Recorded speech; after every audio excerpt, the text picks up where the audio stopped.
keep it in the NFC North with the Bears' biggest rival, who, for very unfun reasons, you could argue had the worst week one of anybody in the league. Not only do they lose to the Eagles in Sao Paulo, Brazil, but Jordan Love hurts his MCL on basically the last play of the game. I think there was one more snap after his injury.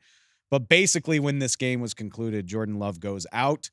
MCL sprain. They dodged a bullet enough that it looks like he's only going to miss a few weeks, maybe even less than that. Matt LaFleur's in Green Bay on Monday evening saying they're going to give him every opportunity to play on Sunday. I'm going to go ahead and say I think that's definitely a lie.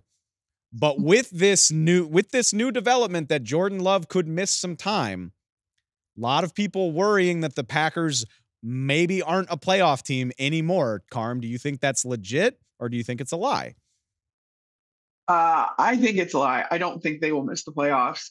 I still, again, you talked about it, and the Packers are hoping to get Jordan Love back more on that 2 to 3 week scale, I think. I know that Matt LaFleur is saying that they're going to give him every opportunity to play. I think that's just for the opponent's sake, to make sure that you're having to prepare for multiple different scenarios, because that makes it harder on opposing defenses. The fact that they're not bringing in anybody else, though, really solidifies it for me that they really are optimistic about Jordan Love's timetable.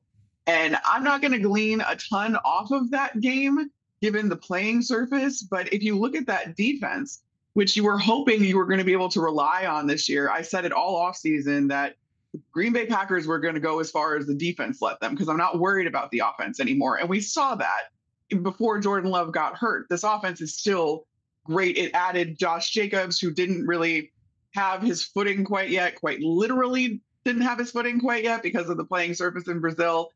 But you look at a guy like Xavier McKinney, who the team acquired this offseason at a pretty hefty price tag, that pays off almost immediately. Second, third snap of the defense's game of the night, Xavier McKinney gets an interception.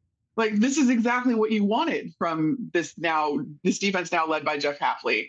It's a complete scheme change for the Green Bay Packers. They are now a 4-3 base defense for the first time in 15 years.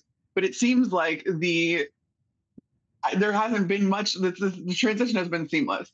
So I'm really hopeful that the defense can keep them afloat. And don't forget, I mean, this Eagles team, with the coordinator changes they made, this is supposed to be one of the best teams in the conference. Not just, this is who Green Bay is going to be going up against later in the season to make it down the line through the playoffs. So if you did this well against an Eagles team when your quarterback goes down and conditions are less than ideal, I'm not worried about the Green Bay Packers from here on out.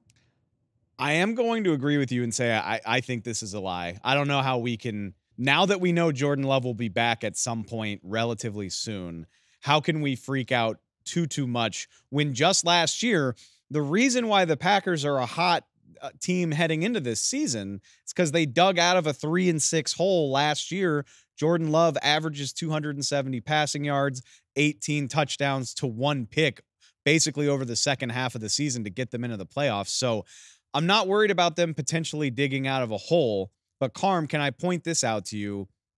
It all sounds well and good when you're rallying the troops and circling the wagons, and Malik Willis and Sean Clifford are going to be the guys. That all sounds really good. But I've seen this song and dance before when these backups get into games and it's like, oh my God, we need Jordan Love back immediately. I know it's been a little bit of time since Malik Willis started for the Tennessee Titans as a rookie. We all think very highly of what Matt LaFleur can do as a developer of talent.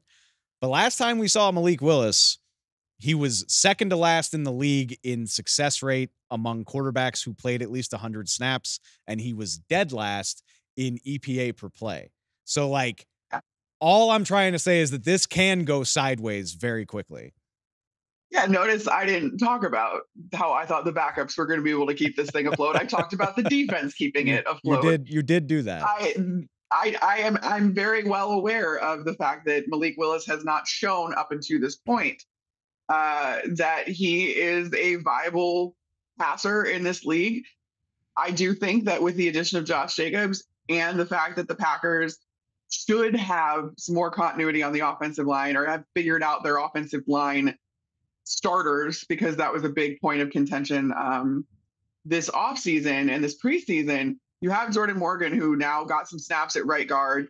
The Packers were also rotating. I feel like we saw that a lot in week one, where there were multiple teams like rotating their offensive line, which is just, it just seems like a cardinal sin to me. I don't know why that we keep doing these things, but that should settle in, and then you can get the ground game going. I think Malik Willis can be a factor in the run game, especially when you saw what Emmanuel Wilson was able to do in that game now that AJ Dillon is hurt. So you have Josh Jacobs, you have Emmanuel Wilson, you have Malik Willis now that kind of factors into that. This just has to kind of turn into one of those run the damn ball type of offenses. But I think the Packers have the personnel to do it, especially when you include the tight ends and how much they can block and be a factor in creating mismatches, all that kind of stuff. So I'm not super optimistic about Malik Willis stepping in, especially when he doesn't really know the system. They just traded for him at the end of the preseason.